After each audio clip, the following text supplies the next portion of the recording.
hit like, and subscribe. You're watching the Marc Lamont Hill official YouTube channel. Peace, family. It's your brother, Marc Lamont Hill. Welcome to Night School every night here on the Marc Lamont Hill official YouTube channel. We hold Night School where I break down the most interesting conversations, the most contentious debates, the most fascinating topics going on in the world today. And tonight is no exception. I'm so happy to be here with y'all. I'm so happy to talk to y'all. I was able to get just a little bit of sleep today. The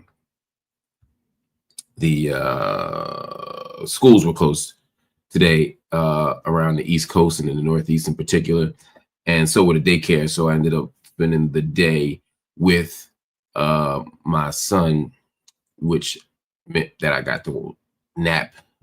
I got worn out and he kicked my butt in a lot of ways, but I also got to sleep a little bit more and stay in the house. It's supposed to be a writing day, but I got to sleep, which means I'm awake a little bit more tonight. You know, this week, like I told y'all, it's been kicking my butt.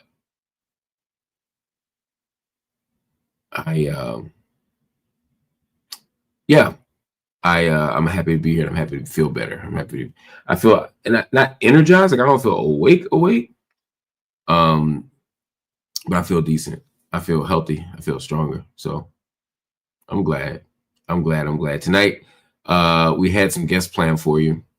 Unfortunately, they had to pull out at the last minute, but we are doing live Q&A as we had planned. We were going to do it with the guests, but y'all stuck with me.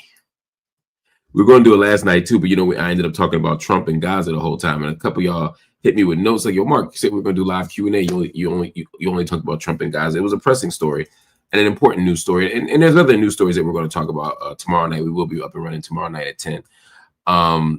And I think it's interesting that we end up staying with Trump and Gaza, because I do think it's such an important piece of the conversation. And tonight, there's the big middle class tax cut.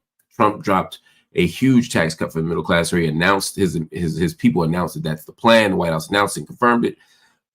We'll get into that once we have a concrete plan. Right now, it looks too good to be true. Penalties on billionaires, no taxes on tips. I'm curious to know what they do with the AMT, but in general, on paper, it looks good, but I know the devil's always in the details, especially when it comes to Trump, actually when it comes to any of these politicians. So we're gonna check it out. Another thing, we've had some people jump in our chats lately who don't normally be here. I'm not talking about new people. I'm not talking about the people who have followed me over from JBP. Shout out to y'all. I love y'all. Shout out to my JBP family. I'm talking about some people who seem disaffected, some people who seem angry, some people who seem like they are upset with what's going on over here. I'm not sure what's happening, but some of them are popping up in the comments. Some of them are being abusive. I got to say, I don't care how long you've been here, whether it's day 1 or day 101 or day 365, whatever it is, if you're going to be in the comments, you got to be respectful. You got to be civil. We don't disrespect people in the night school classroom. Let's talk though, y'all. Talk to me. This is a live Q&A. Where are the Qs? Y'all supposed to have questions, and by Qs I mean questions, not members of Omega Psi Phi. We don't need them. Just kidding, y'all. Where we at?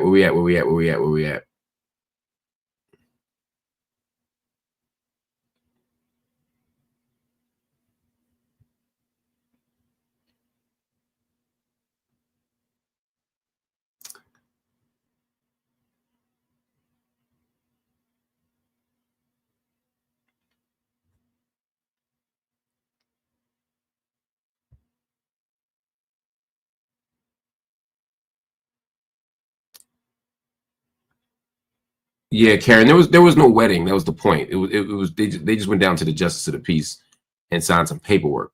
That was the point. There was no wedding. that would be bad. Darnell Bolton said, "Hey, Dr. Hill, congrats on your success. I hope we can get you on the pod this semester." I would love to do that. I know I owe you an appearance, yo. I am genuinely overworked, exhausted, and overwhelmed, but I promise you, I will be there. I will be there. We're gonna make it happen. Let's talk D'Angelo, we talked about this last night. I think I appreciate the question. What are your thoughts on Trump's plan for Gaza? Check out last night's Night School, and you'll see it, and I think you'll appreciate the commentary. But on the whole, it's illegal, it's immoral, it's not going to happen, but it's a window into what I believe the United States, the West, certainly Israel, believe is the appropriate destiny for Gaza. So these are test balloons. These are, some of this is posturing. There's all kinds of things attached to Trump's announced plan for emptying out Gaza and turning it into a Riviera. It's all bullshit, and the Palestinians would never let that happen. The world would never let that happen. Not because I have some faith in Western power. I have faith in the people and the power to resist. But all that said, check out last night's episode where we get into that in greater detail. The Jazz LP said, foremost, how are you doing, brother? Thank you. That's as fine as a Jazz LP asked how I was doing. People don't ask that question enough to each other. I appreciate it. I'm okay. I'm worn out. I'm tired. You know, Black History Month, from Martin Luther King Day to the end of Black History Month, a lot of Black scholars are put, and Black speakers in general are put on the road. You know, we're given a lot of opportunities to speak and honestly pay our bills.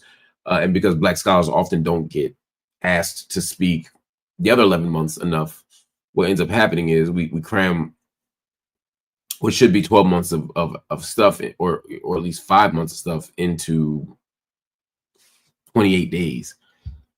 That creates a lot of challenges. That creates a lot of problems. And so I'm trying to do better about saying no to things, but at the same time that we got these bills to pay.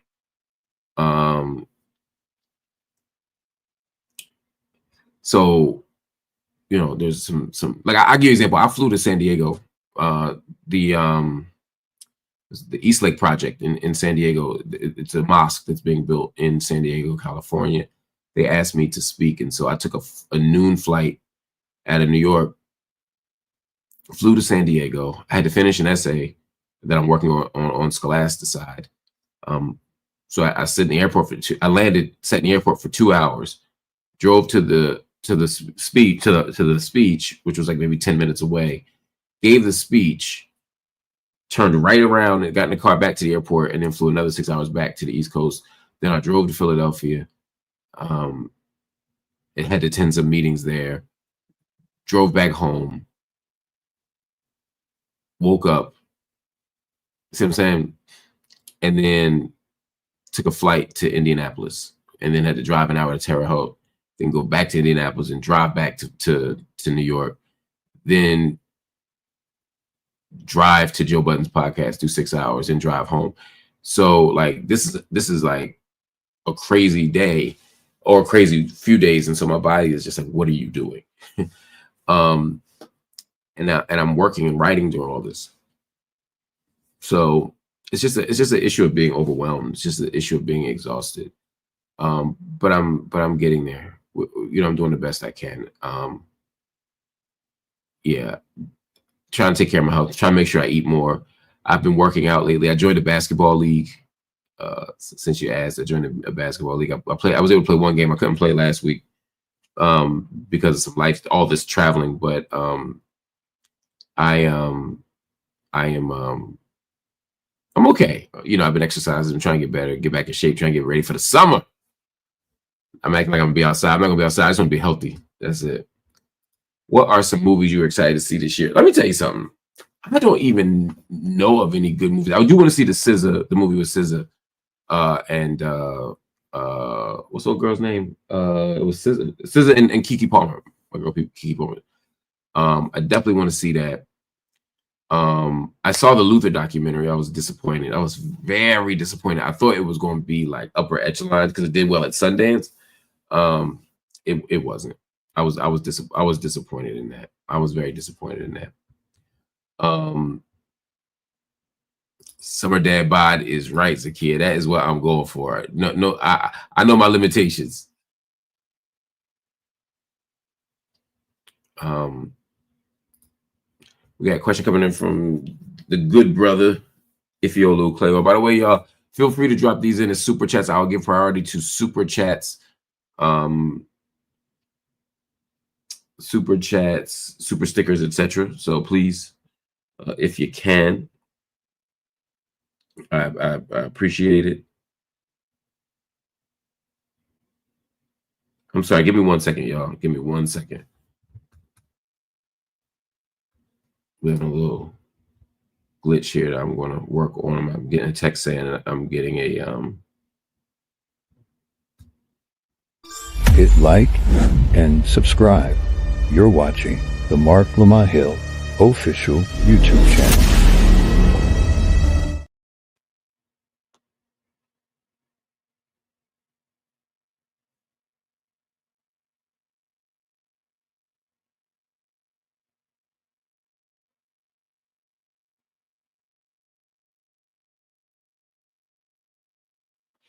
There we go. All right, I think we're good now. Let me know, thumbs up if you can hear me. This question: where can everyday people turn to find actions to take to resist this administration? First, let me say we should be resisting every administration. I just want to be clear about that, because I never want to enter the space where we only want to speak out against the Republicans, because what ends up happening is Biden becomes president or Obama becomes president, and we end up allowing their predator drones, their genocides to go uncritiqued. I know you're not saying that, if you'll, but I'm just saying that's just my general position. Let's be on this, no matter who's in office.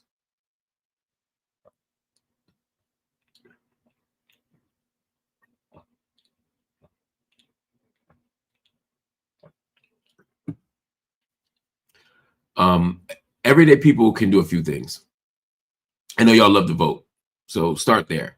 Pay attention to all the all the elections, not just the presidential election, not just the mayoralty, not just the gubernatorial races, every single one, because paying attention to all of the races will allow you to have a better sense of what's happening in your day-to-day life and the relationship between federal policy and state policy and local policy. So all this stuff is connected, right? These are movements, right, with all these interrelated parts. That's the first thing. Make your voices heard. You know, people think letters to members of Congress and protests and things like that don't matter. Actual protests matter. Donald Trump is entering the presidency as a lame duck in a way that no president has in God knows how long, right? Like, he's not up for re-election, so he may not care in a way that other people care, but J.D. Vance cares. The party cares. Again, I don't know how much Donald Trump is going to be responsive to that, but at the end of the day, politicians get elected to get reelected. Politicians care about their legacy. Politicians care about their polling. Politicians care about all those types of things. And so one thing that you can do, one thing that you should do, is make your voices heard. If they only hear from you on election time, then they're not going to be as responsive. So make your voices heard. Now, your question is how? Again, marches work, protests work.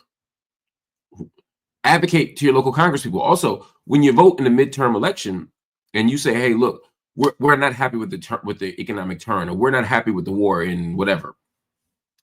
When they start seeing all the Republicans lose, or they start seeing all the Democrats lose, politicians change course because they don't want the same fate. So again, make sure you apply pressure. Also, resisting isn't just about getting them out of office or stopping the policy. It's also about helping the people who are being harmed by it. Join organizations. It's important, if you hate what's happening at the border, to join organizations that are doing advocacy at the border. Join organizations that are resisting the criminalization, the militarization of the southern border. We can do things about this. You know, if you don't like the way reproductive rights or reproductive freedom is being undermined in the United States, then how can you be an ally? How can you be an advocate? How can you help people get access to medical care and procedures, etc.? You can join organizations. You can actually do the work yourself, taking people to different states, or advocating or providing access or making networks. There are things you can do, but I think it starts with getting organized. And the way to get organized, as I've been saying, is join organizations.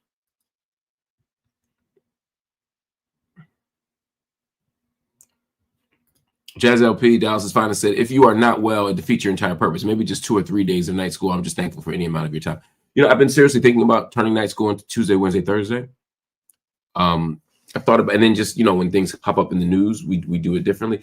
I like being on every night. I really do. And I've also thought about Monday, Wednesday, Friday. There's lots of configurations I've thought about.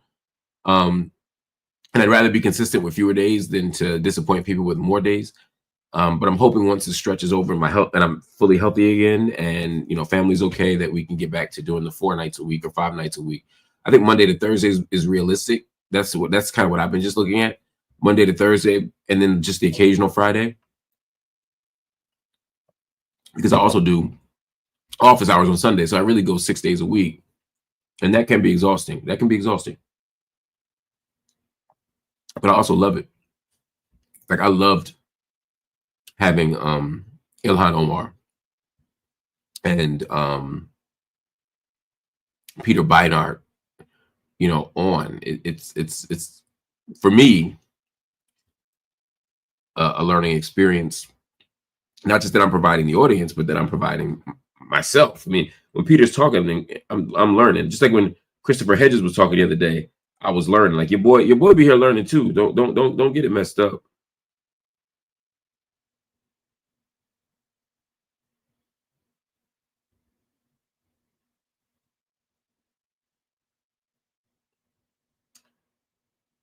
The world is weird, yo. That's all I could tell you. The world is weird. Did I miss commentary on the Chris Hedges interview? If so, massively, that I'm on my second one of these books I ordered since. Yo, Christopher Hedges is brilliant. I did an interview on Al Jazeera, on my show called Up Front on Al Jazeera with Christopher Hedges. He's a brilliant guy, man. Wonderful journalist, theologian, activist. Just an amazing person.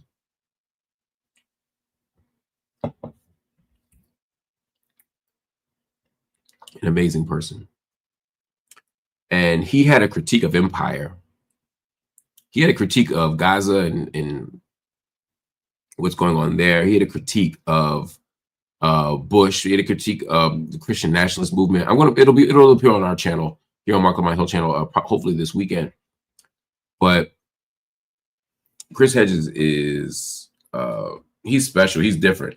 He also was a New York Times editor, Middle East editor for a while, and they fired him because he had a criticism of what? The war in Iraq. And that's another one of those moments, again, where people be afraid to say anything until everybody's saying it.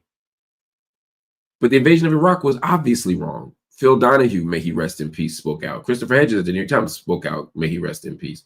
Barbara Lee spoke out. I mean, people spoke out, but they all got demonized. They all got fired.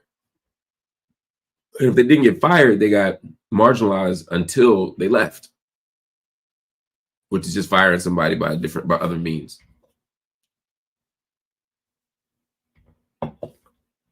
So we'll break down the Christopher Hedges interview once it premieres here on the channel. But please know that it's no small thing. And Christopher Hedges is also a very, very, very, very, very good friend of Cornel West's. I mean, they're super close. We went to a tribute. We did a tribute to Cornel West in was the fall? It was last year. I think it was the fall of 23, maybe. That sounds right. The fall of 23, yeah. Up at Brown University, and it was extraordinary. And I got to be with some luminaries like Trisha Rose and Amani Perry and the great Farrah Jasmine Griffin and the brilliant Eddie Glaude, and you know, Christopher Hedges was right there. Oh, Robin Kelly, you know, the legend. You know, all these people are legends, you know. And Christopher Hedges was there, and I was like, wow. You know, watching him up there with these other folk, it was just amazing and beautiful to watch. It was just amazing and beautiful to watch. R.I.P. Irv Gotti. Thanks for letting us know. Appreciate that, family. You know, I'm still not happy. I'm beyond unhappy. I'm sad that that Irv is gone. And I know there are people who didn't like Irv or who disagree with Irv on some things. And look, I didn't love the way he handled that Ashanti stuff, especially in the last couple of years. You know, I didn't necessarily like his approach to certain things because, again, everybody's, you know, I don't agree with everybody on everything, but Irv was a lot of fun, and Irv made a mark on hip hop that was, as I said yesterday, again, we made a whole video on it yesterday. Irv made a mark on hip hop that can't be ignored, can't be disrespected, can't be cheapened. And so I got nothing but respect for where Irv left hip hop, you know, between what he did for DMX and what he did for John, what he did for Ashanti. I mean, just any one of those is enough. But all three of them, come on, y'all. So my heart is heavy. I'm going to watch the JBP, you know, Joe Budden podcast tonight or tomorrow, excuse me, just to find out sort of how they talk about and memorialize Irv, because there's so much to be said. There's so much to be said. I meet a lot of people in this business. I interview a lot of people. I've interviewed almost everybody. And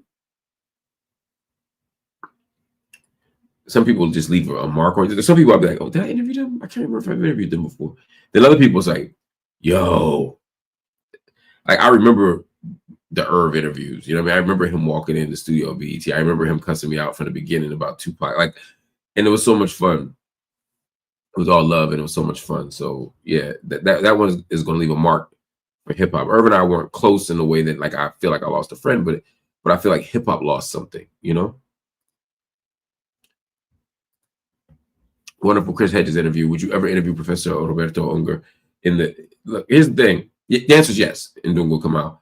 And for those that don't know, Roberto Unger is a brilliant economist, a sharp thinker, radical voice. You know, one of the few radical voices you have in that domain. He wrote a book with Cornel West. You talk about Cornel West be just attracting the radical lefties, man. And he's a philosopher, not an economist, excuse me, but he writes about issues of political economy is what I should have said. That's what I was trying to say. He theorizes about the markets, the state, etc. He wrote this wonderful book on economic, kind of reimagining like economic possibilities with Cornel West back in 1998. Super interesting book. Super interesting book. It's on Beacon Press if you ever want to check it out. Shout out to my people over at Beacon. Roberto Unger is great. I love the interview. There's no, you know, I don't know where he is. I haven't caught up with him lately. I don't know if he's in Brazil. I don't know if he's in the United States. I guess you know what? I guess I don't need to now with Zoom. I don't need no. We gotta be in the same place. But absolutely, he's another one. Another one is Varoufakis. Giannis Varoufakis, another one who I love to interview. There are people who just have a presence and who are brilliant, who I'd love to have more conversation with. So yeah, let's do it. Let's see here. What else we got?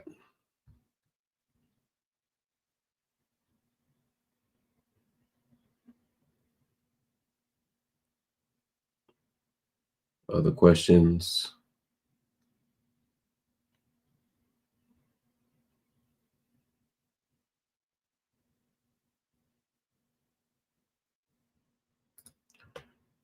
Alt Black said, I don't agree with the Ashanti thing either, and his passing is very unfortunate, but I wonder if he knew that he was having health issues while he was saying all those things about her name. It's an interesting question. Yes, the answer is yes. I can tell you for a fact that Irv knew that he was having health issues. Irv has known he's had health issues for years. And I'm saying this not because I have some inside information, but because he's talked about it.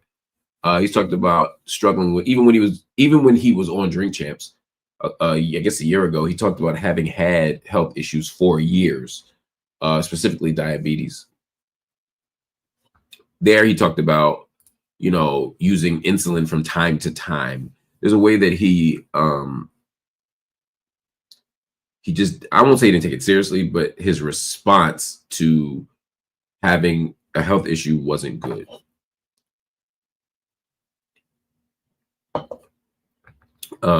He wasn't consistent. Now, in the last year or so, I think once he had that stroke, he started to take it really seriously.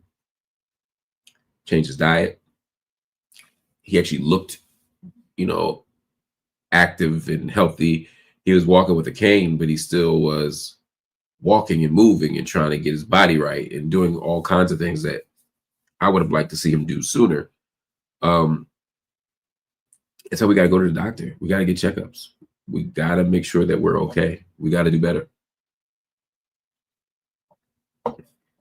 Myself included. I'm not the picture of health. I'm doing better, but I still got a long way to go too. Because as you just said, the guy and the judge, 54 is wild. It is. It is. We shouldn't be dying at 54.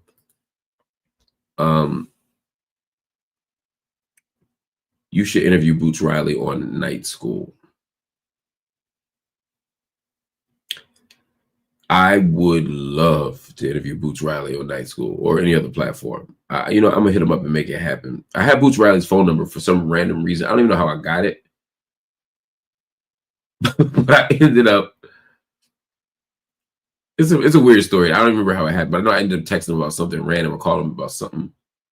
This is maybe like 10, 15 years ago. Maybe he's changed his number since then, so maybe I don't have it, but I think I do. How did I end up with Boots' number, Boots from the Coop's number? I don't remember, but it was something wild, man. But anyway, we've never met. We followed each other on social media, and I think he was very supportive of the Mumia Abu Jamal struggle and cause, and so that's why we were in communication with each other. We will talk hopefully soon, because first of all, his film was a masterpiece, and it actually inspired me to want to do and complete my own film projects, because it was like, yo, like here's somebody who shifted gears and made film but took it seriously and did it well. And it had a message, and it was just brilliantly done. And it won some awards. It's called Sorry to Bother You. It won some awards. I don't remember which awards, but it won some awards. It was certainly critically acclaimed. It was something. It was special. But being as an artist, Bay artist, the Coop was just. I mean, you have Dead Prez, who for me are, par excellence, but they're right there. Groups who had a radical political vision, who spoke out, who,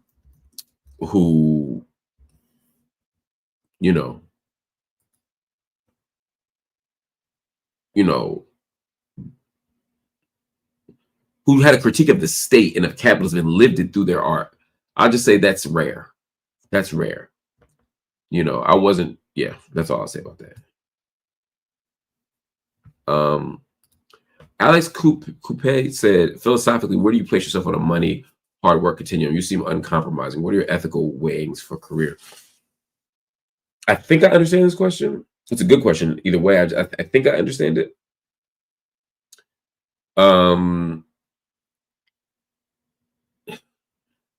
The career I've chosen, careers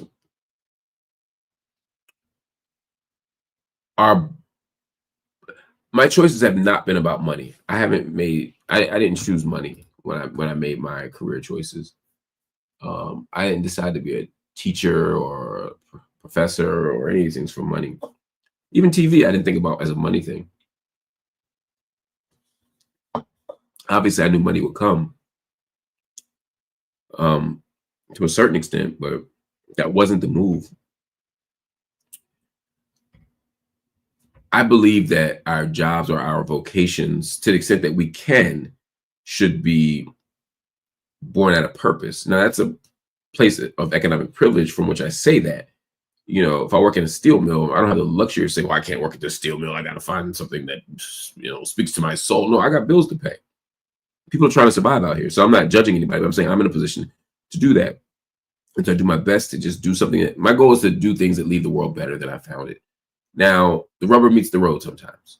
There are times where my desire to leave the world better than I found it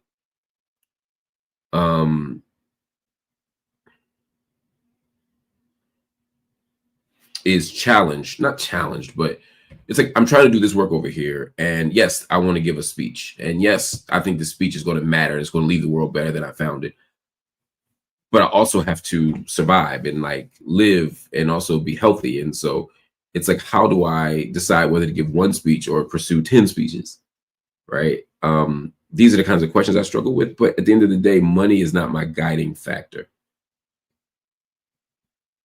You know, to give you an example, I spent the last 3 or 4 months working on this essay. I mean, just busting my ass for it. I mean, really just staying up at night, you know, not sleeping, you know, just doing everything I could to get this thing done. And I'm not gonna make $1 out of it. And it's not gonna like, it doesn't have like tangential economic value either. I could have spent that same amount of time getting out a book proposal that would have an actual check attached to it. But I gave my word to I would get this essay in, number one, and number two, I think the essay is going to leave the world better. It just ain't going to make my bank account better. So for me, the hard work isn't linked to money; it's linked to this thing that I need to do. And if I focused on money more, I'd probably be in a better situation in lots of ways. Any thoughts on Hassan Piker and Ethan Klein? No thoughts. No thoughts, Bullet the Bunny. Shout out to Bullet the Bunny. What I will say is, I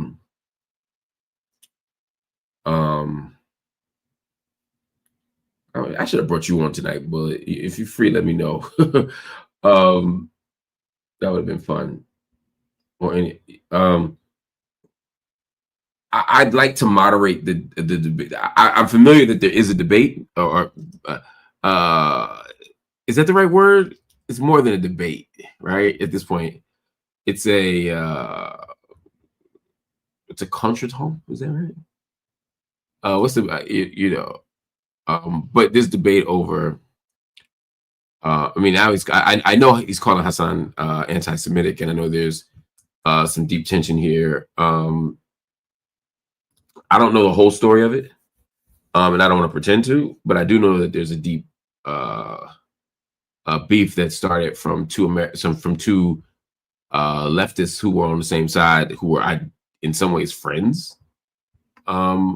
I know both of them, I respect both of them, you know, but I don't know the whole beef. But I'd like to, but because I like and care about both of them, I'd like, not like personally, we're not like homies. Me and Hassan are pretty close, pretty cool. I'd like to maybe help squash the beef.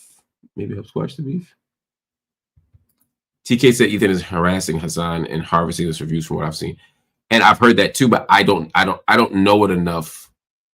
I don't know that. I don't know it well enough to be able to say that. Bring Bullet the Bunny. I'll bring Bullet the Bunny on right now if she want to come on. I just need to know that she wants to come on. Shoot me. Let me know. But if you want to come on right now, let me know. If not tonight, because you know you can't just put people on camera if they're not ready. You know, some people, you know, be busy. She could be out. She could be out doing shots at the bar. You know what I'm saying? I don't know. But she could also school us on a couple of things before we go. But let me know if you want that link. If not, we'll do it another night.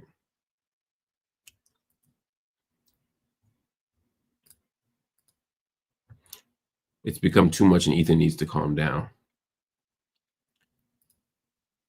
Yo, Bullet is a legend, yo. We would love to see that. Snack Panther said it's scary to see how many hip-hop stars dying in their 50s united. So that's one of my concerns, right? It's just too many of us are dying. Again, and with rap, it's like from 19 to like 30, it's like, are they going to get killed? That's a concern that I have about a lot of these artists. And then they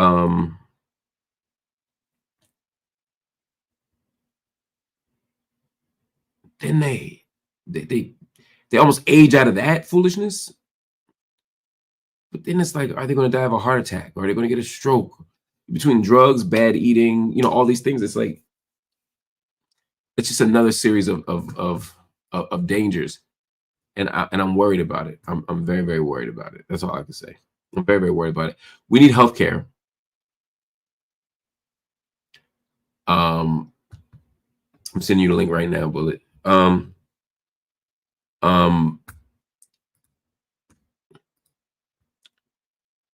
Check your WhatsApp. Let me see. Sending it over. Sent. Giving them access to universal health or giving access to healthcare is important. No doubt about that. But it's also about changing our diets. It's about changing our living. Some of it is, I know some of it is about not having health care. And I wish, artists could unionize and get something so that they can all get to the doctor and get checkups. But too many people don't go to the doctor when they have health insurance. You get what I'm saying? We don't eat well. We don't exercise when we do have those resources. Myself included. I'm not saying like I'm better than people. I'm saying like I don't do a good enough job either. Let me see. No more weekly Dunkin' Donuts for y'all and JB. So here's the thing. I bring donuts every week. I don't eat donuts every week. I'm gonna say that again. Yes, I bring Dunkin' Donuts to the Joe Budden podcast every week. Why do I do that? Partly it's a little bit of OCD. I brought them once and people liked it, and it's like, and then it became like my habit. And so now, like every week, I don't really feel like I'm on the show.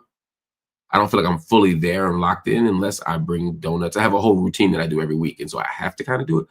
But I don't eat those donuts. I don't touch those donuts.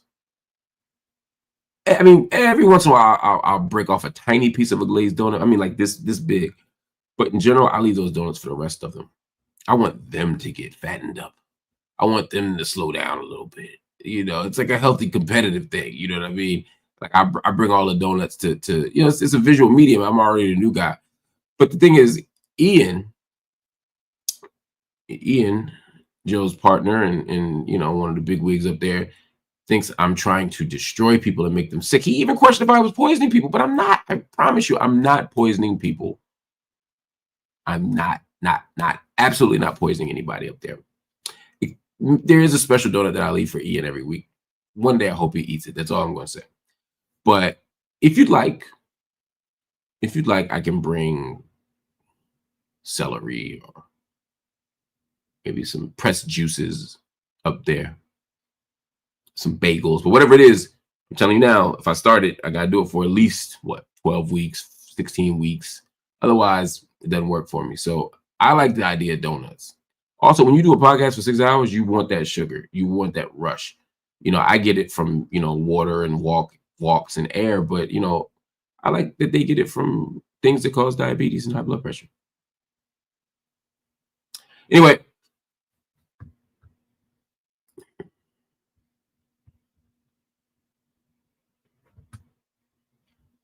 Let me bring in. Hey, y'all. The legend herself. I'm going to be honest. This doesn't do much for trying to thwart my reputation as a pick-me here on Marc Lamont Hill official YouTube channel. Just drop of a hat. Here I am in my PJs. Let's do it. Well, let's be clear. First of all, you are a very busy woman, and I appreciate you being here in your PJs. I'm pretty much in my PJs every day here. I just go in the closet and grab a T-shirt and or a hoodie. That's like the only difference between me and you right now. But let's talk about this pick me thing, right? Because I saw homeboy. And I hope he's okay. I really do. In the comment section, for those who don't know, we've had somebody here who's been part of the Night School family since day one, honestly, who has been a really passionate advocate and supporter of the channel until they weren't. I hope people understand that that's how stuff happens. You know, when you're in the public eye, you have to be very, very careful because, like, there's a way that people will be super supportive and they love you and then when they don't, they hate you with the same passion. You know, and then anybody who stands close to you, they go after too. So I mean, that's where the pick me thing came from, right? You know, I don't know. I'll tell you, it's thanks to some wonderful, glorious people who tried to provide clarity about. I don't. It's confusing to me too. This is my first experience with like being in front of. I'm not you. I am not Marc Lamont Hill on every screen and TV that a person can find. And I just mean that with the most love ever, meaning like you're seriously comfortable. This is where you're meant to be. You're an excellent communicator. I'm an excellent agitator. So I think that comes through. Now, whatever. I think there was, you know, I'll be honest with you, Mark, because here we are. Why not? You know, I have so many death and rape threats in my comments that Really? I have to. Oh yeah, I've had to like filter it out in 4 different languages. And so like when people come in and, you know, it's just kind of frustrating. Do you know what I'm saying? When you've been a participating member of the community and you're here and we love you and we want you to participate, even if you're contrary opinions, but then you got to get out here and like throw out the most obvious. I mean, you could have gone with Snow Bunny. It's right there in the name. Do you know that's a layup. Maybe it's too easy. Girl, how do you think I got that name? Anyways, so that's a whole different thing. We're gonna get real off topic now. Anyways, but you know, people hate in the comments, but it's all good for the channel, right? That's the one thing I've learned trying to advocate for Gaza is, you know, come bring me your hate 17 comments deep that the algorithm now has pushed me off to all your friends. Yeah, that's real. That's real. And I hate that the internet works that way. I hate that, you know, drama and anger and vitriol and fighting and, you know, that it brings the views. And honestly, I mean, I have to be, I try not to be cynical, but I also try to be strategic about what I post here in the conversations I have, because like, I know that certain topics or certain people are going to bring certain kinds of attention. So if I debate, like Brianna Wu is a good example. Brianna Wu came here a couple months ago, and I think she's coming back next Thursday. She's supposed to get your gloves on, fam. She was supposed to come this week. Brianna was supposed to come this week, but we had it was a little of a scheduling snafu. It wasn't her fault. It was a scheduling snafu. Tell her I can't. Can you? This is from me and the Hustle crew. Okay, you ready? And I know they're gonna love it when I say this. The question I want to know is: remember when she came here and she told us that she'd seen research that it didn't matter, that Palestine didn't matter, it wasn't going to make a drop of fucking difference in Michigan? I would love to see that research on screen. I'd love her to just share it with us. If she could do that. What polling was that? Which polling company? Just to make sure that we all are working with the same facts. I'd love to see that data. Yeah. Mm-hmm. Yeah. It was so interesting. She got, I won't say she got mollywopped in that debate. I won't say that she got destroyed in that debate. I won't say that I'm off the floor with her in that debate. I won't say that she was outclassed in that debate. I just won't say that. But what I will say is, at the end of the debate, she acknowledged that she needed to read more, at least on the topics that we were debating, which is cool. I respect that, you know. And I thought Brianna was quite nice and kind. And then like a couple of days ago, on Twitter, she was saying that she found the interview really disturbing because of all of the misinformation and like unfactual statements that I made. And so part of what I'd like to do is sort of work through that together and say, hey, you know, what are the things that you felt were improper, unfactual, whatever, that that we can talk through, you know. But I also know on top of that when I debate her, the Zionist trolls come in. They sure do. And it fills the room. And unfortunately, that's what brings people in, you know, and I hate that. I wish that I could, I wish that I could survive on 1,000 views a night, because honestly, I'd rather talk to just 1,000 people a night or 500 people a night if it were the right 500 or right 1,000 people, because it's about teaching. But unfortunately, you know, the way the internet works, you can't do that and make a living, not on the internet. Well, and I mean, I think, and correct me if I'm wrong here, Mark, you know, I have been hearing you telling talking about building a community that is not only not afraid of conflict and difference, but welcomes it, because sunshine is the best disinfectant. Do you know what I mean? Yeah. So Brianna Wu, you want to come on here and show everyone why we should dislike you in every single way? Just go and do it, girl, for a whole hour. I love it. I know I might be one of the people who is maybe on the outliers, but I've told you this before in private, but I watch your debates like a Little League game. I mean, I am like standing up in front of the TV, just be like, oh no, you're not gonna let that go. Da, da, da, da, da. I love it. I love it. I love it. Bring them on here. So I also want to see you at a Little League game, because is that what you do at Little League games? I'm an auntie. If you don't think I'm the most insane, no, oh, you just gonna let that happen? You just gonna let him throw that weak shit up? This is a white thing, Mark. Okay, I need you to understand.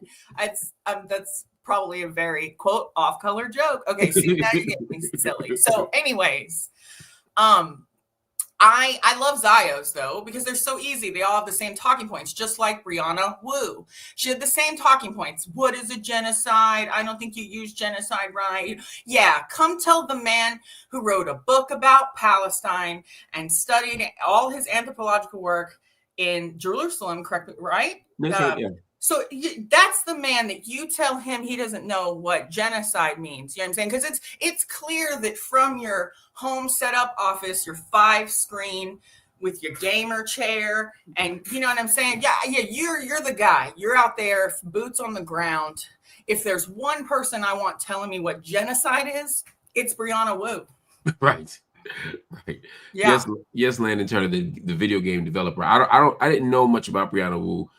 People just kept saying, you have to debate Brianna Wu. You have to debate Brianna Wu. And so I did. You know, I don't be knowing.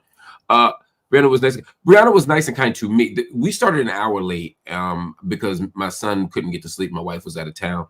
And she was very generous, and with time, she allowed me to like put him down for a nap or put him down for bed, come back. I mean, she was interpersonally kind. I thought in the interview she was generally nice and kind. Again, people can be nice and kind interpersonally and still have awful. I mean, she's got her grift down, Mark. I mean, she knows exactly how to get those calls to keep coming. Because if Mark tells all his friends, man, she was a nightmare to book, blah, blah, blah, blah, guess who's not going to get on the debate circuit somewhere else? Right. But I love it. Bring her. We'll take the hate, Zios. Ain't a wrench in the room that can't handle it. Yo, that's real. If Yolu Cletus is speaking of Mark's books, what's the next book? That's a good question. So I have two books that are like 90% done. That's what I said they would be done if not for this essay I've been working on for a few months, which is not super long. It's just I don't have a lot of time. One is called what is it called? I think it's called as of now it's called Schooling Against the Prison. That's a book that I've been working on. It's a book around abolition and education. And then the other one is called, for now, Caging the American Mind. And it's about, what the hell is it? The subtitle is always good for telling people what the book's about. And I'm at an age and a stage as a writer where I don't remember sometimes. Can I just say, this is going to be amazing. I can't wait for Princess to look back at this. And then you say, Caging the American Mind. I remember what it's about. And then for 45 seconds, like, talk about how you doing it. I know. Poor Princess, she probably hates this. She hates it altogether. The good thing about these is that she doesn't have to really edit these because we don't usually clip these up. The only thing I'll probably clip is like something small, so I can just kind of talk. And then typically what I do with the Q&As is I didn't make them member only. Like if it's live, you can catch it, but if you don't catch it live, you have to be a member to watch it. So it helps, so I can be a little more rambly. But the subtitle is, this is really bad that I needed to look it up to remember. How the right wing successfully strategized to control our learning, police our ideals. How the right wing successfully strategized to control our learning, police our ideas, and distort our history. I think I may check the hours. I'll control learning, police ideas, and distort history sounds way better. Yep. See, and this is why. And the reason I didn't remember is I haven't worked on this in about 6 months, but the book is done. The book is 90% done. Every chapter is written. When I was flying to San Diego, I read like the opening chapter again and I made some tweaks, but I was like, oh, this book is actually good. I'm one of those people that like, if I'm in it too long, I can't see it anymore. Like I thought this Scholasticide essay on Gaza sucked. I thought it sucked monkey balls, to use a technical term. And I was like, I don't know what I'm going to do. I turned it in because I was just so far past the deadline. And I got it back with very few revisions. They accepted it as is to the really hard to get into journals. Anyway, and when I got it back and read it with a clear set of eyes, not having seen it for like 10, 12 days, I was like, oh, this is pretty good. This actually doesn't suck. That's what art is too, I feel like. I do a little writing, but I know nothing like this. But art is my thing, and I cannot have my own art. Like I will paint or recreate a sculpture for till the end of time if it's in my space. Meaning, like I will never stop working on it. Yes. So like things need to go. I just have to put a button on them and put them somewhere else, or let them go, or whatever. But yeah, it's you can take yourself, make yourself crazy. But my understanding, I was talking to Syra Rao, who I would really love for you to have on the show. But anyway, she wrote a book called White Women, along with Regina King, and they also did a documentary called Deconstructing Karen. You would enjoy talking to her. But anyway, she was telling me about the publishing industry and about how like even if you finish a book, it can be like 3 years before it actually like comes out. And so I can imagine the revisioning of things and like having to like sit with things and then rereading. Maybe that's good too, because you catch things you maybe wanted to add, or I don't know. But there's always another thing. That's the problem. There's always another thing. This guy's this guy, you got me saying Gaza now. This Black in the Holy Land documentary, I've been working on it for a gajillion years, and there's always another. The more I look at it, the more okay, I could tweak this scene, I could edit this scene. Maybe I'll share that one night for you guys to look at a little piece of it. But it's like it's really, really hard to let it go. But with books, once I give it to the editor for good, I don't look at it again because I just move on to the next thing. Yeah, I'm generally a one draft, two draft person. Like I don't write a bad draft and then make it a better draft, and then like my wife is really good at writing a draft of something and then editing it, making it better.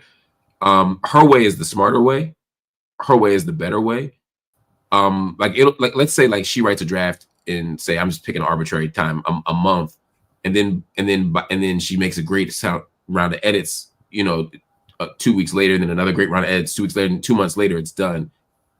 I'll only do one draft, and I'll write each sentence over and over again until I feel like it's perfect. Each paragraph till I think it's perfect. Each page I think is perfect. But my first draft doesn't get done for like 4 or 5 months. When it's done, though, I don't need any edits. But it took me 5 months, where it only took her 2 or 3 months. And she's smarter than me, so her work is better. You know what I mean? So it's one of those things. It's a different process. It's just a different process. Like it is and it's not. It is a different process, but there's a way that I've realized that I there's a point of diminishing returns. When it was only taking me 3 months versus her 2, and it's not a competition, I'm just saying, just as a comparator, it was okay to be a little bit longer. But as I get older, I feel like I'm getting more and more weird and more obsessive about it. And so things that should take 2 months are taking 5, and then 5 is going to turn to 8 I'm worried about. So I have to figure out how to let it go. There was this, there's an old kind of, not a joke, but it's true, it happened. But Coltrane, Miles Davis and John Coltrane were playing, and one night, and Coltrane just did this whole solo that just went on and on and on and on and on. And at the end of it, when they were talking about it, Coltrane was like, "Yo, man, I just really wanted to, stop, but like, the spirit overtook me, and I didn't know what to do. And what do you do when you just can't stop playing and you just keep going?" And Miles said, "Take the damn horn out your mouth." and that's just it. Like at some point, you just gotta do that, right? Yeah. Well, also, and here's a little fun white supremacy tie-in for everyone, because I know it's not a what is today, Thursday evening, without a little white supremacy talk. But one of the big functions of white supremacy on our society, as we experience it in schools, is this idea of perfection rather than experimentation.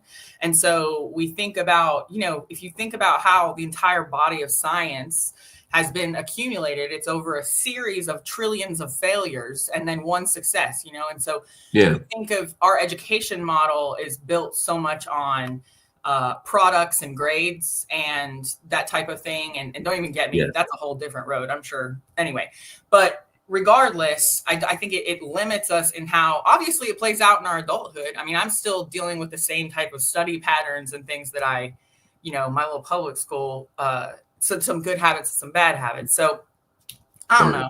I mean, I think everybody has their process.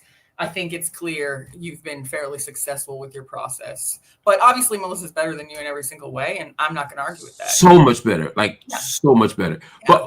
But also my process is I think my worry is that my process is getting worse. It's not getting better. It's not even staying the same. Well, you're getting old, man. I mean, what about that?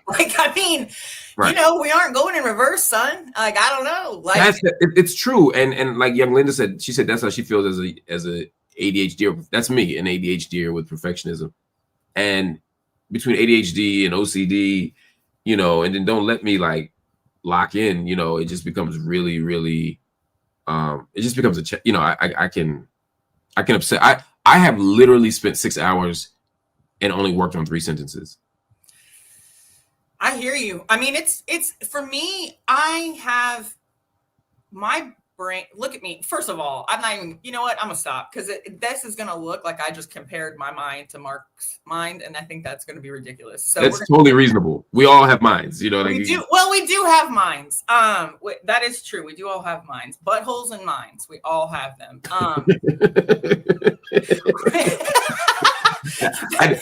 I did not. If I had to do a guess of what words would emerge in this discourse, I would have thought Gaza, occupation, genocide, supremacy, racism. Buttholes I didn't have on the list. Well, that's why I like to spice it up. Get the hey, that's what would spice it up. Oh, two from Tradwick in the comments. Let me say, yes, it does get smarter than Mark, and her name is Melissa. And Mark for real married up. So I married so far up, yo. She's really kicking herself right now. Okay, wait. On that note, I have to ask a question. I'm doing it. After CNN happened, yeah, and you call her because y'all weren't. We weren't married, no, but you were together. Yeah. Mm-hmm. Okay, so you call her. What's her reaction? Was this too personal? By the way, that was no. I'm thinking about what her actual. She would so. Context. Sorry. Yes, please. Yeah, for context, one, I don't know. I gave a speech at the United Nations in 2018 at the International Day of Solidarity for the Palestinian people with the Palestinian people. Ended the speech with "From the river to the sea." Next day, CNN fires me. What's interesting is I was in Palestine right up until I got to the UN. I was literally there leading a delegation. We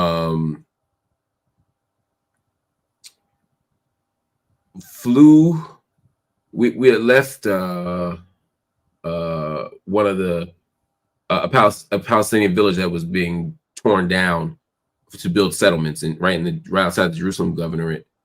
Khan al-Ahmar, and I flew to New York, and I had this speech and I think I left Palestine early to give this speech, and I was like, I don't write speeches. I've written, I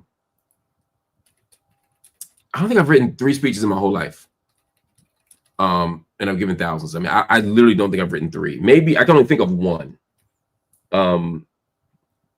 But I said, I don't want anything wild to happen. I don't want anything crazy to happen. So I'm going to write this one. I don't want any controversy. Yeah, wasn't it on the fly that you said that you decided to say it? Well, so that's what makes it interesting, right? I'm writing the whole speech. I'm writing on the flight back from, because I fly through Jordan, right? So I'm writing through Jordan, and I'm writing the whole way back. Just energy, no coffee, no Adderall, just water and vibes. And also, I had just left Palestine, so I was extra energized. I land in at JFK, drive to Brooklyn, still writing. I throw on my suit and then go straight to the UN. I'm talking to Melissa the whole time. I'm reading the speech to her. And she's like, oh, this is good. Oh, this is good, good. Oh, this sounds serious. This is great. But I'm still writing. I had written like 90% of it. And then I said, you know what? I'm a professional speaker. I'll just freestyle the rest. I'm Marc Lamont damn Hill. That's probably some shit that I would say, not like that, but like, you know, like I can do this. More like you can do this. So I get to words, I got this. Right. Yo, now you're a hillbilly, girl. Right. I even printed it out. I haven't printed out a speech. I don't ever, right? So I'm at the UN. It's like some shit on TV. You know what I mean? I have my name on a placard. You know what I mean? It felt really official. And I'm reading, I'm going. And when you watch it on TV, you don't hear, because of the way the speakers work and the translators and all the stuff, you don't hear anything. But when you're there, I could hear the crowd. I could get the responses. And I was like, it was starting to heat up. And I was like, oh, I'm cooking a little bit. And that's where you go wrong. Because if you come out of, you know, particularly like a black church tradition, like you feeding off that, right? So so I'm going, and then I only had like, it was like, just land the plane. You've done everything you need to do. Just land the plane. And so it's that. Plane is on the ground. Right. But I'm like Miles. You know what I mean? Telling Coltrane, I'm Coltrane. I got that tenor sax in my head, and I'm doing my.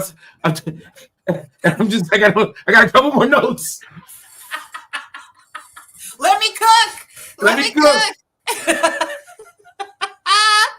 And so the last maybe minute of that speech, maybe 90 seconds, was freestyle. Now again, I meant everything I said. I don't regret any of it, but I wouldn't have written that. I wouldn't have written the last 90 seconds because I was being intentional. But I meant it all, and I'm fine with it. But do you think you were like overcome? Like, you know, as we say in church, you know, were you just the spirit got you? Like, it was maybe. Yeah. Maybe. Yeah, maybe. You know, it's hard to remember how I felt in that moment, but I think so. Not the way there are times where I know the spirit got me, where I'm cooking and I'm like when you said Genocide Joe in that church and everybody. Yeah. Oh yeah. Saints by the church. Oh, I was man. I'd have been running around in a circle. You know what I mean? Like it was like some Pentecostal glossolalia, spirit possession, speaking in tongues, charismatic black. You know what I mean? You know, all that stuff, right? So. But not this day, it was a little different, but what I said, from the river to the sea, right? And give us what justice requires, and that is a free Palestine from the river to the sea. The place erupted. You can't tell from the video, but the place erupted.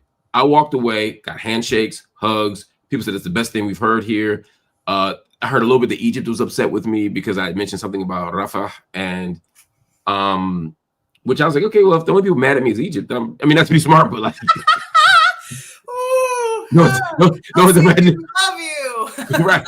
Those have had their careers ended because, you know, Abdel Fattah al-Sisi is mad at them. You know what I'm saying? Like, so let me take that back. Nobody outside of Egypt. I was about to say, well, anyway. Right.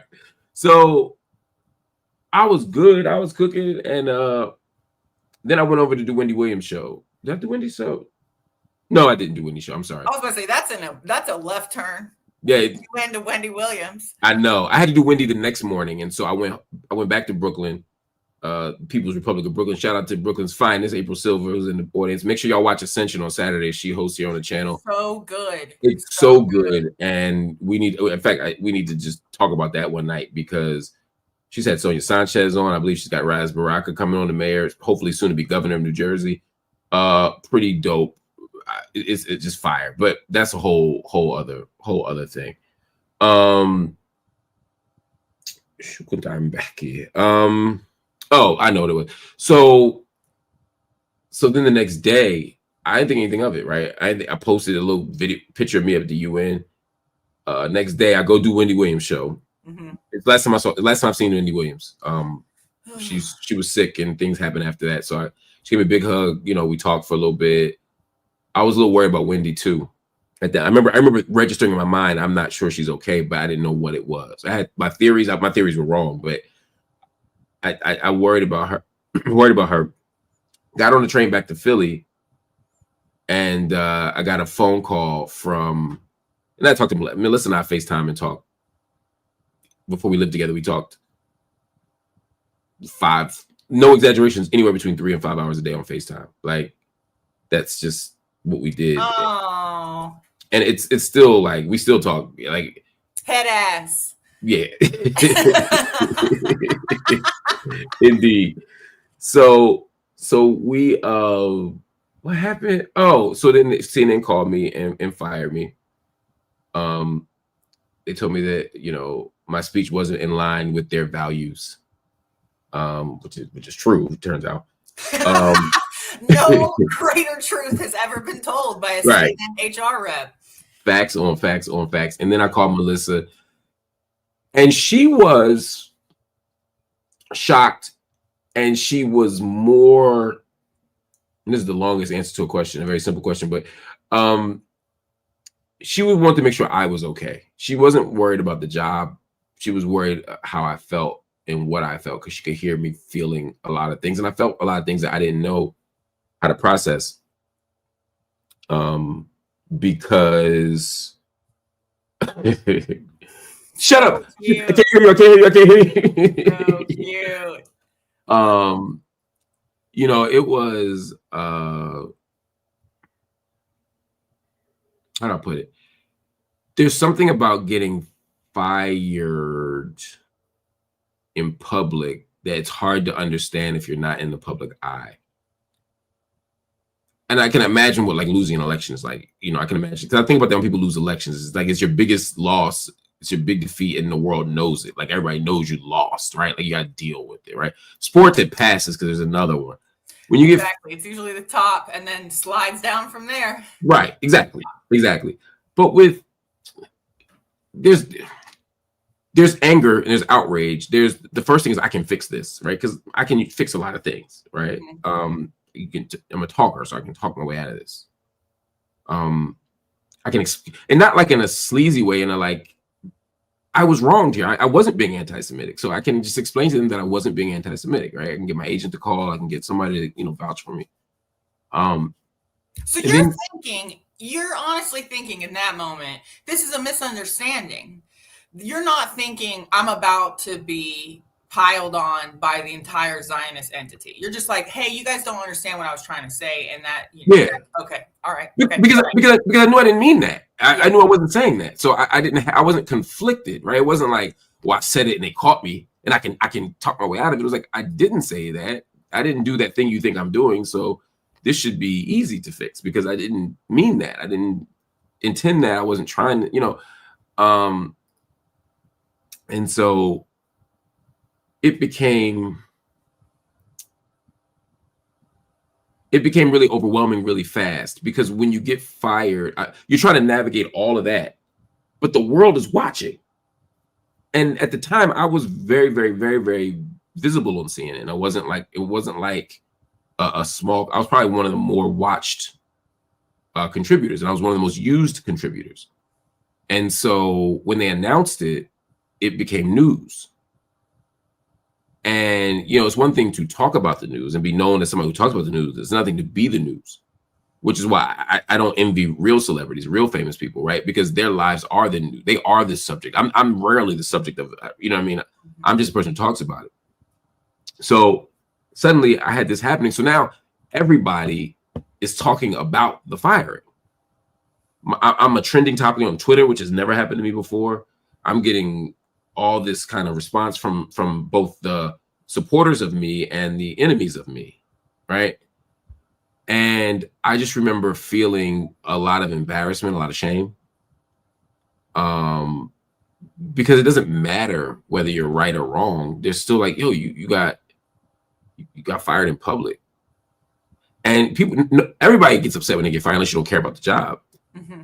And then it's like, you're upset, you're hurt, you're letting people down. There's also money on the table. CNN paid me out my contract, but there were going to be no more contracts.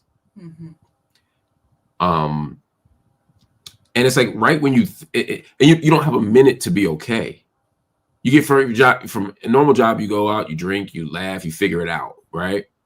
You get fired from this kind of job, you laugh, you go out for drinks, you're figuring it out, and your waiter's like, yo, that's fucked up.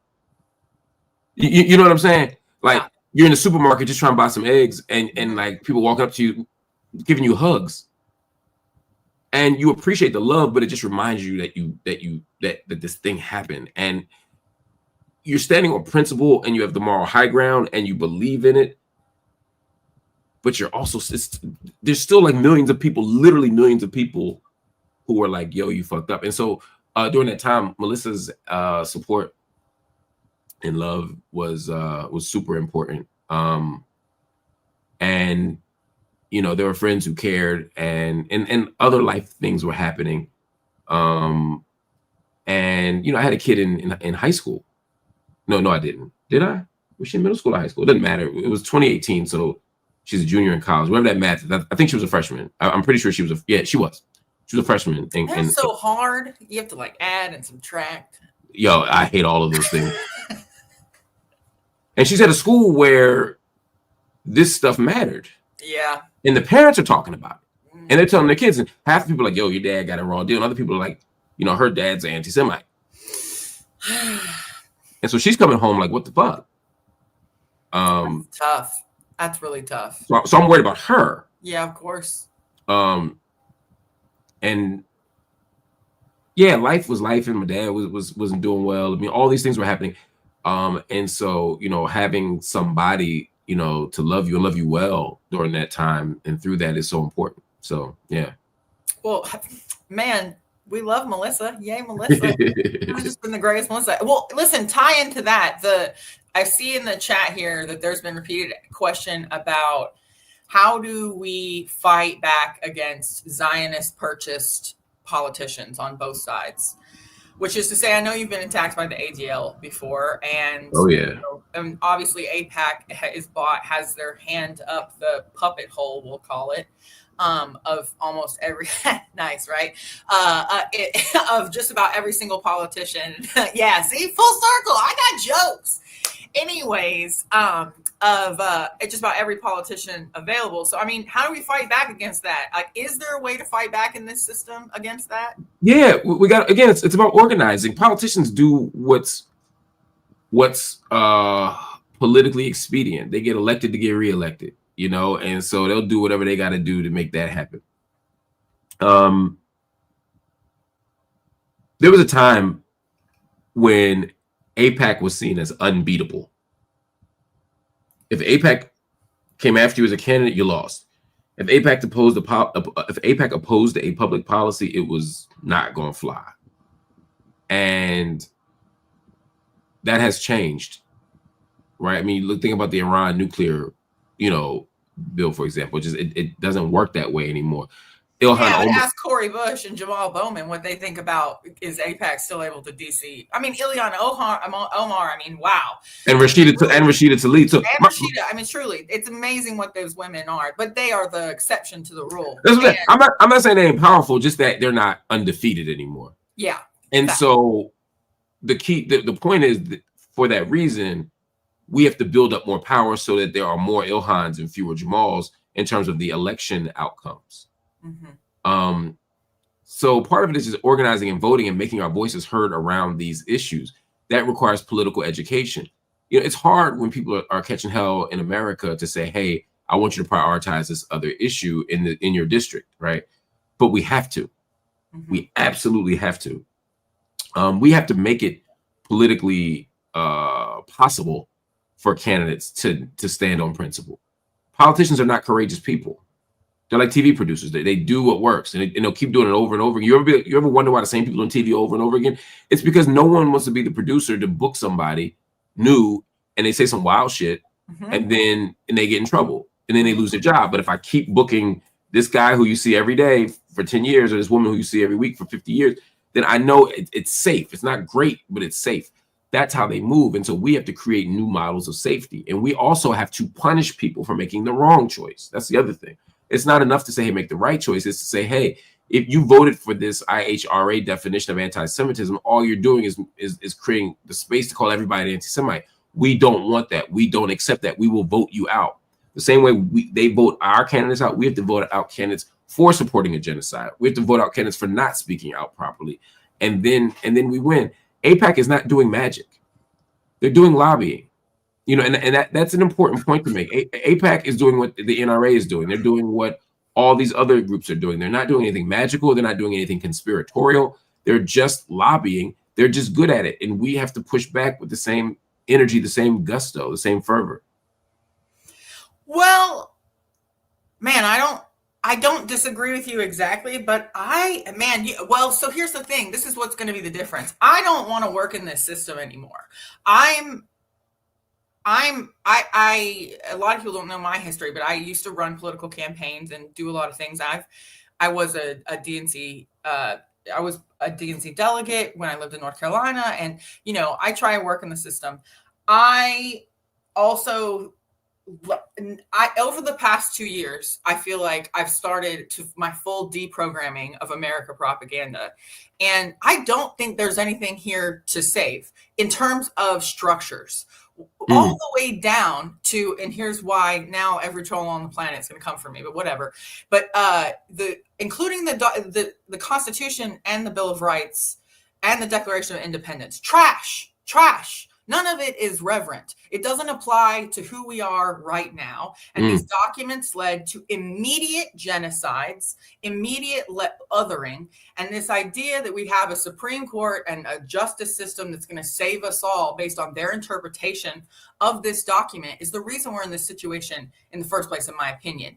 And I have this vision that I have no ability to execute, but I'm going to tell y'all right now, which is a second constitutional Congress, where we take 3 years or 4 years as a country to elect people from counties and voting districts to go and build state governments and build a federal government. Like, I believe that we as Americans, we can do that. We have the capacity to build an America that is maybe what the propagandized version that we've been sold is more actually like. Do you know what I mean? Right. Yeah. And that's what I want.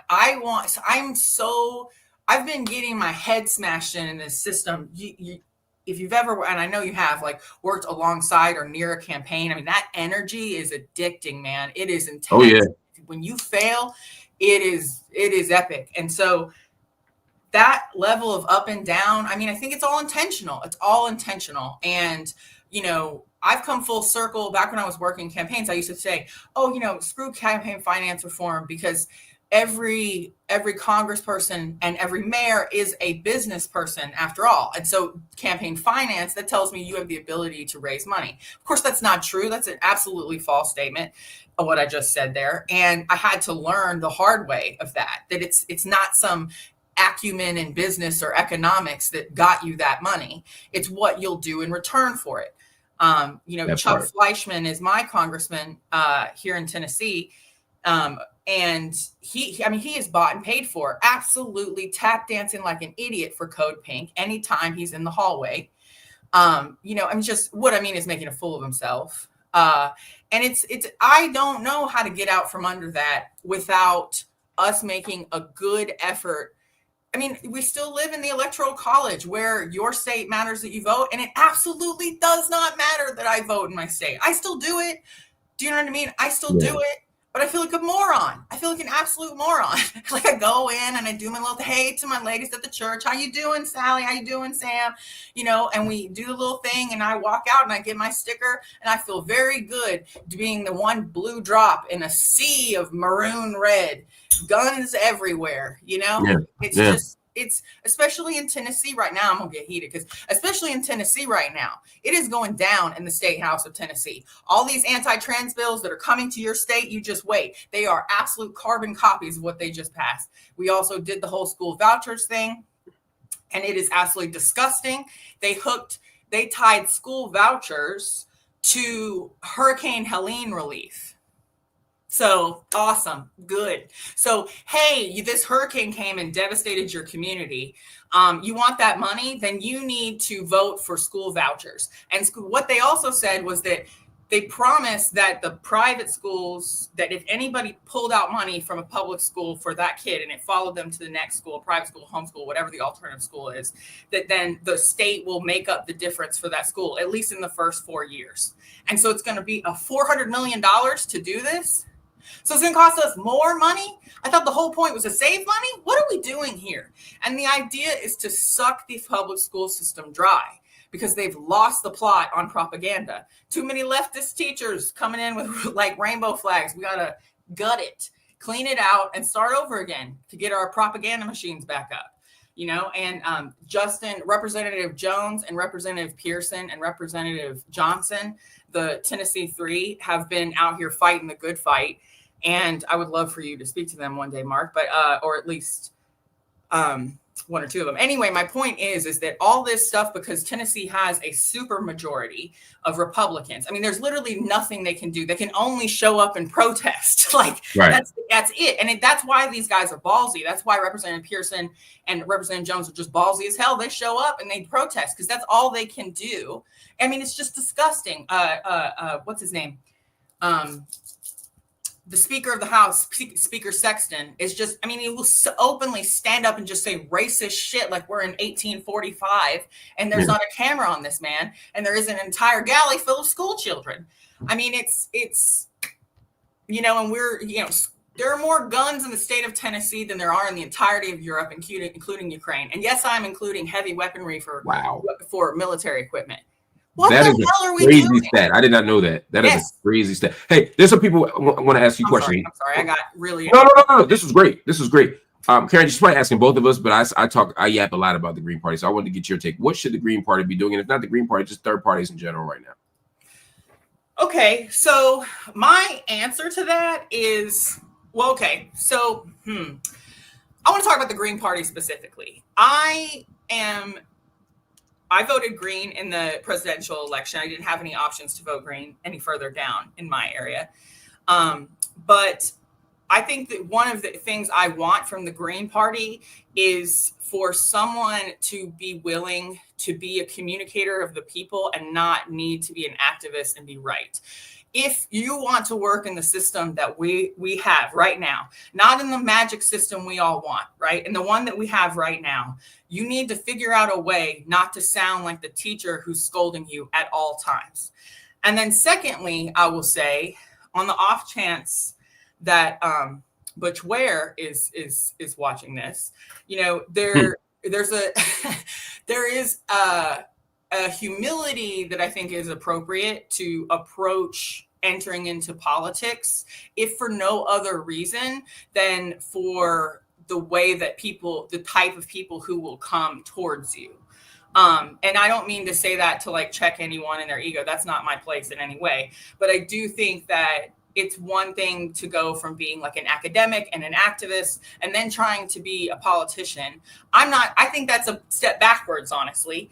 And so when you have someone like Jill Stein, who is an activist, or even Cornel West is an activist. And I was so hoping that it would be Cornel West, the Greens, man. And I was disappointed. And it's everything that happens in organizing too, Mark. It's the same thing. Yeah. The left eats itself instead of figuring it out. And that's a wild story. Cornel and the Green Party is a wild story. One day it'll all come out. You know, the full story we'll get, and it speaks to what you're saying about the left eating itself. But yeah, continue, please. Yeah. No, but I mean, we would be in the comments anytime you'd have a green person in, for instance. Let me just get this comment section would be flooded with a ton of people from the Green Party telling people how they're wrong when they're asking questions, just like, like, just that is not how we work in politics. That's what happens when you get a bunch of people with computers who want to be right. And you tell them to run a political campaign. Now, if you're running some sort of protest, if this is in protest, if this is supposed to be an exercise in academics, you know, let us know. But if you're going to be serious, then I need you to be serious. And you need to show up to more places than places that are going to give you the claps. And you need to show up with an open hand. And you need to. I don't want to go places to give me the claps. I mean, I saw. Okay, so Claudia De La Cruz, whoever ran Claudia De La Cruz's social media, just round of applause, absolute round of applause. They had absolutely no money, way less money than the Greens. Beautiful social media. Anytime those ladies were on screen anywhere, getting their photos taken, it looked professional, it looked full. And I know it's silly, but that stuff matters. We are in the time of social media. If my 12-year-old nephew can run out and take a better photo than your campaign media manager, well, then that's a problem. I mean, that's just it's how you build trust with people. You say, I'm willing to put the effort in and not take a photo op in front of a subway stop outside this building with a McDonald's cup on the ground. And maybe that's just me nitpicking as someone who's run campaigns, but as a person who has also reached out to the Green Party with advice and wanting to say this and that, and please, can we do this? And to have your hand smacked down because you don't know, you ain't active enough, because you ain't this and that enough. It's discouraging. It really is. And I think, if I'm being honest, this was one of the better opportunities I've ever seen in my lifetime for the Greens to actually do something, and it was squandered. And I was hoping for that 5%. I knew it was a long shot, but I was disappointed in what the actual result was.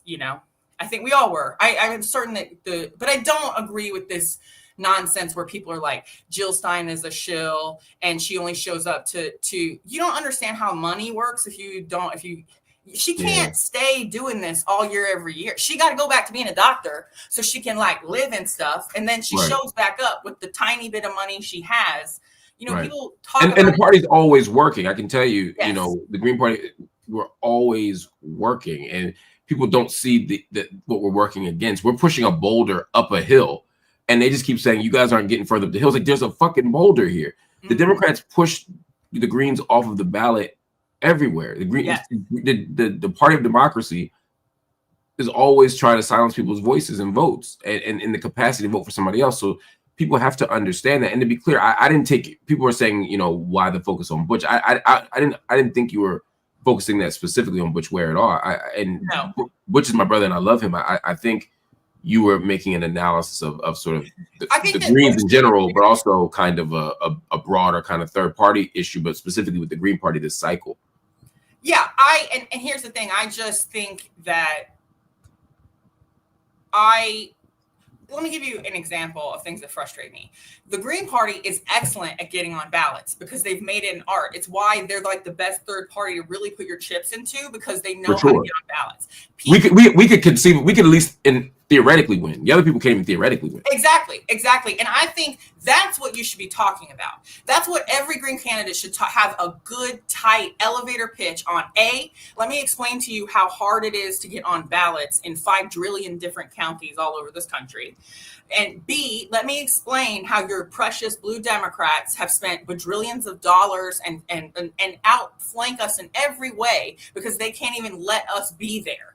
Do you know what I mean? And then, but of course, from the party that excised Bernie Sanders, of course, So anyway, the point is that was never happening. Yes, it may have been brought up tangentially, but that's all they needed to focus on. Don't even sell the candidates. All you need to focus on is explaining how terrible the system is and that it's completely and totally rigged, and we're the best chance you have at unrigging it. And they could have just said that. But when they would fight with people about we're going to be able to win, or like it's just, man, I'm here. I see you. We're all doing this as an effort for what's next. We know you're not going to be president. You don't need to tell people, I think I'm about to be president. You need to tell people the system is broken, and without a strong third party option, we will never get it back. That was the best legal way we had of pushing back on genocide in our country, and it didn't work. I mean, I don't want to be depressing, Mark, but can I toss it back to you? Because that seems like a really depressing place for me to have landed. I just don't appreciate that energy, that attitude, actually it's this, and let me show you that. Don't do that. It's hard because you want to provide political education, and you need a critique, particularly from Democrats who have decided that they're the only game in town, and that, because I see a lot of condescension from Democrats, right? I see a lot of condescension from mainstream liberals who keep saying, you people don't know how the real world works, or you guys don't understand, you can't win, and it's a waste of time, or you're being too ideological, or you're being politically pure, you're being purist, and because you're purist, people are going to die. The genocide's on your hands because at least Biden is better than Trump, that kind of stuff, and which isn't necessarily true. And so I think some of the Green Party, we come into a room with a chip on our shoulder because of what's happening on the other side. But I think you're right. I think there is a communication issue. I think there's a communication issue in terms of its outreach to Black and Brown communities. I think it's a communication issue in terms of reaching out to mainstream Democrats. And I think that the organizing energy really should be spent on local and statewide elections. I mean, and again, I don't accept the argument that that the Greens only show up as spoilers for presidential races. That's just not true. It's objectively not true. But I do think more of our communications energy and our spotlight should be placed on those efforts to say, hey, look, we have 100+ seats, political positions around the country, 130, 140, whatever it is now. The goal for the next 4 years is to double it and then double it again, right? This is possible. 100% is possible. But let me just say, first of all, to Gia and Karma, I see you guys in the little chat. I'm trying to keep up. This is harder than it looks. Like, good for you, Mark. Yeah. I will say I have not accidentally put myself on mute once so far, but we'll just say impressive. Basically professional. But yes, I think it is a messaging issue, and I do agree with you. They need to stop being the alternative to the Democratic Party. Again, it was crazy to me. 2 huge missteps for me. Hurricane Helene. Can you not get on camera and talk about the direct correlation of climate change and Hurricane Helene and why it's an American problem? That happened right there. That was right there for you, Jill and Butch, right there on a silver effing platter. But it's like, that's frustrating to me. And stuff like, the Mehdi Hasan interview was frustrating to me. I felt like no one had, what I saw as a person who's worked with politicians, like has prepped them, has been their body man, was 2 people who had not been prepped, Butch Ware and Jill Stein, who had not been prepped to interact with each other on camera about an issue. And so what you have— That's a good observation. That's a very keen observation. Not just, like you said, not just their interaction with Mehdi, but with each other and how exactly. And there were some weird things going on there and the same, I observed the same type of thing that happened on the Breakfast Club, where a very odd thing started to happen. And it's a careful balance. And I don't want to say that I'm perfect at striking it by pointing this out, but like Butch would get upset at them, like coming at Jill, and he would be like, okay, hold on, da da da da. And I get that knee jerk, but in this scenario, you are the vice presidential candidate. I need the presidential candidate to be able to go like, yo, bro, do you trying to check my bona fides? Let me list it off for you. You know what I'm saying? I also thought the April Rye thing, that was bad optics. It was just terribly done. It's not that I don't think she was right. Angela, I'm sorry, I said April. I apologize. Angela Rye. I don't think that Jill was wrong. And for context, Jill Stein couldn't name the amount of people in Congress and like was pushing back on Angela Rye. And the optics looked like an old white lady telling a Black woman, what for. And it was terrible. It was horrible. And Angela Rye was asking reasonable questions, in my opinion. I thought Angela's questions were quite reasonable. I thought Angela asked a good and reasonable question, and I think that there is a good and reasonable answer. Angela's a very dear friend of mine, and we've had these debates literally since 2012. It's been 13 years. We've been, if not longer, like about this exact issue, And the reason why I say they're reasonable questions is because this is what voters want to know.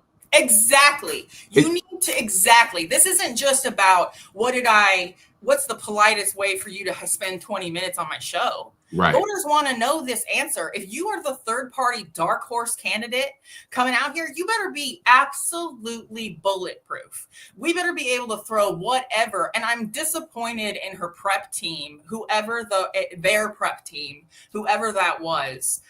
This is not me blaming it on any one person. It's a failure of prep. That is a very easy thing to overcome that doesn't even take more money. Like, you needed to prep harder about how we're going to interact, how Butch Ware and Jill were going to interact with each other, and then how they were going to interact with each other in front of people, and like how that dynamic was going to play out.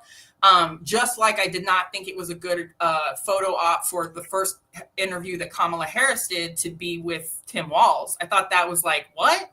Is this bring your dad to fucking work day? Like, what the hell is going on? Like, if you're the, I don't know. It's just crazy. But full circle here, I will say one of the things that is breaking my heart as a person who's been organizing specifically with Black women for like 25 years of my life. I've learned everything I've known about political organizing for Black women. I have studied and looked for the examples of Black organizers in this country. And I think it is the cornerstone of most anything good that's ever happened in this country. And I think we have successfully, there was a wedge pushed in the left between Black activists and the issue of Gaza, and it is continuing to play out. And I think it is purposeful. It's like a COINTELPRO edge to it. And it really hurts me, you know, and women that I've known my whole life, for my entire adult life, who are calling into question, like, you know, am I paid by Russia and shit like that? And I'm like, girl, what? No. Right. And it's heartbreaking because Black activism is how we get here. I don't know if we can do this without Black activism, honestly. And if this division that I think was 150% orchestrated to put Kamala Harris as the nominee, my opinion was she was never meant to win. She was meant to break the left, and she did. Breaking the left. I don't know if the left wasn't already broken, but your point about but her impact on the left was significant. Yeah. The wedge is there, but it's much wider now. I think you're right about that. Diggers supported your earlier comment. This country will need a constitutional convention rewriting the Constitution reflecting the 21st century to get right. Jazz LP, Dallas's finest, wrote into me and said, I'd rather lose any time in public, but not to lose your moral compass as honor upon our honor. And it turned out in your favor. They meant it for bad, but God turned it for your good. Shout out to you for that. Snack Panther said, what was your impressions of the Ebro Kendrick Lamar interview? I have yet to see it. I will watch it. I'll watch it probably either late tonight. Snack Panther, I love this. Do you not love this photo? He said in the comment, or they said in the comments, that it's Steve Harvey in a Black Panther outfit, and I hope that's true, but maybe I didn't recognize because of the mustache. But like, wow, that's an amazing profile. I didn't even catch it as Snack Panther. Like I didn't even. It took me a second. It's like, you know what I mean? Two, sometimes people will try to misunderstand you no matter what your color is. Keep fighting, Blood the Bunny. I got your back. Oh, I love you, Jazz. Dallas's finest. Can we talk about how amazing Jazz LP is? She's fantastic. Jazz LP is the best. Amazing. The absolute best. Y'all are. Love you, Jazz. I'm going to, I guess I should go to bed. We've done an hour and 40 minutes here. Hey, Mark, I want to just, in end of the CNN thing,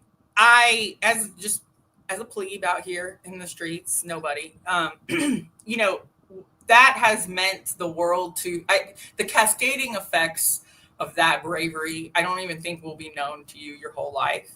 I don't know that it's really something that you'll ever fully understand, but like the cascading effects of that have been, I mean, man, life altering, I think movement altering. You know, you gave a way for American people in a public eye to do the right thing. And I mean, I know for my own personal journey, I wouldn't be doing any of this without your example. And, you know, here we go. Wow. Pick me, Mark, pick me. Anyway, but my point is, I couldn't help it. But truly, and I'm just saying, like, that CNN thing sounds like it was very traumatic, but it was ballsy, and I'm glad the spirit took you because it was exactly what we needed. Well, thank you. That really means a lot. Y'all, what a night. What a ride. You really got to come on here regularly in the PJs. Oh, Big Mike wrote in. I'm sorry, I don't want you to ignore you, Big Mike. You said, Salam, Mark, big fan from London. Any plans for London visits, inshallah? Any thoughts on Professor Dave making excuses not to accept Muslim Dawi and science educator Sabura Ahmed's debate offer? So, first, I didn't know about this debate offer. I'd be curious to know what they'd be debating. Is this like a creationist argument, or is this like a? I don't think it's a flat Earth argument. So I'd be curious to know what the debate is. Let me see if I can. Hey, can I just say? Oh, it is. It's actually it's exactly that. It's creationist. So I would love to see you guys debate creationism. I'd happily moderate that debate too. So let me know. And to answer your London question before I go to Bullet here, no plans right now, but I'd love to. I've been asked to do the Oxford debates a few times. It's just life it's hard. I'm super busy, and it's hard to get away for any significant it's just hard to get away, but I will be doing something soon. Hopefully I'll be able to give a talk out there soon as well. I would love to do it. I'd be excited to do it. We'll figure that out. I'm sorry. We have one more thing. Afri wrote in and said, random, is it weird to say that there's something between redheads and black girls that makes us best friends? I had a close friend in school that looked kind of like Bunny. Is there some science to that I don't know about? Science, 100%. I'll produce it as soon as Brianna Rue produces that polling that she saw. No, but I will say this: white people don't like gingers either. I mean, maybe that's it. I mean, I've been hated on my whole life. I'm the real deal Holyfield, got the mutations and all, and maybe that's it. I don't know. that might actually be it. Hey, so just real quick, can I ask you one, or just say one thing about Professor Please. Dave, which is to say, obviously, Lord Jamar, you're a moron. You're going to say what I'm thinking, so I'm glad. Yeah, but I thought that the observation, and I'm sorry, I don't know his name, but the guy who co-hosts Joffrey's podcast, the observation he made about the optics was exactly right. And I think he's made videos since you interviewed him, and they don't have a nice energy to them. What I mean to say is, you are not reading the room, my man. You're a white man in America. Take the bass out your voice. You understand what I'm saying? And I know you touched on that a little bit, but I didn't like that. I don't think we need to do that. Agreed. It literally makes you like him less, which cheapens it. It doesn't cheapen the argument, but it obscures the argument. And you got science on your side. You don't need to be a troll too. I get it. You're in front of a computer a lot. I get that, my man. But you live in America. We have a long and storied and very well published history of abject and utter white supremacy and systemic racism, and you need to act fucking accordingly. And if you're gonna be with your 8 million views videos talking to a person who has cut his teeth in the rap game, I mean, I don't know, just again, he was a moron. He was being disrespectful. He called him the F word. Screw that. It was gross. And that's why on the actual initial interaction on his name is Godfrey, on Godfrey's show, I'm like, okay, I get why you came out swinging, right? I get it. I would have done it differently but I'm me, right? And that's my personality. He's him, that's his personality. But I at least understood it. But watching subsequent videos, it's there's a little too much dismissive. There's this kind of antagonism and vitriol to it that I think doesn't help invite people in to constantly call everybody stupid and idiots and moronic and all these things. I don't like it. And again, I get that he's probably saying, well, I'm not racist, and this has nothing to do with them being black. I do the same. I call white people morons too, and it's all true. I believe that, right? I don't think he's racist. I just think that he's not reading the room well.